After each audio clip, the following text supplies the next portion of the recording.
বাংলাদেশ এবং জিম্বাবুয়ের দ্বিতীয় টেস্ট। জিম্বাবুয়ে প্রথম টেস্ট যেমন তাদের স্ট্রং অ্যাবিলিটি দেখাইছে, সেটা দ্বিতীয় টেস্টেও তারা ধরে রাখতে চেষ্টা করতেছে। ইভেন তারা ধরেও রাখছে। তারা 227 রানে 10 উইকেট হারিয়ে প্রথম ইনিংস শেষ করে। পরবর্তীতে বাংলাদেশ গতকালই ইনিংস শুরু করে। বাংলাদেশ 7 উইকেটে 291। বাংলাদেশ বর্তমানে 65 রানের একটি লিড দিয়েছে। তবে আমার কাছে মনে হচ্ছে যে কালকে সকালে হয়তো যেহেতু সকালে আসলে উইকেটের যে ব্রোকেনগুলো হয়, তো বাংলাদেশ হয়তো 65 রানের যেহেতু লিড দিয়েছে, হয়তো 100 রান পর্যন্ত যদি যেতে পারে তাহলে মোটামুটি আবার বাংলাদেশ একটু এগিয়ে থাকলো। তবে লেভেল টু লেভেল যদি হিসাব করি তাহলে বাংলাদেশ এবং জিম্বাবুয়ে দুইটি সেম লেভেলে আছে এখন পর্যন্ত। সাদমান ইসলাম 120 রান 181 টেস্ট লেভেলে, একবারেই স্ট্যান্ডার্ড লেভেলে তিনি ব্যাটিং করলেন।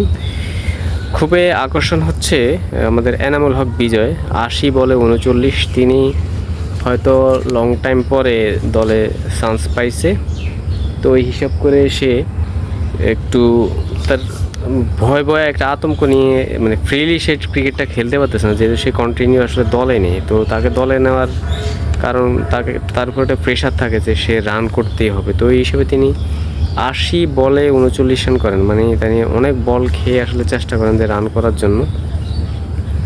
পরবর্তীতে হয়তো কোনো একটা বলে মিস গ্যাপিং হয়ে আউট হয়ে গেছেন।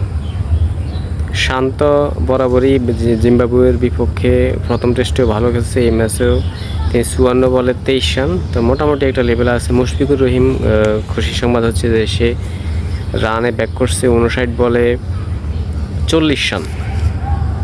মোটামুটি বাংলাদেশ তার এখনও সেম টু সেম লেভেলে আছে, তবে বাংলাদেশ একটু গ্রো করছে এবং বাংলাদেশ মোটামুটি এগিয়ে আছে।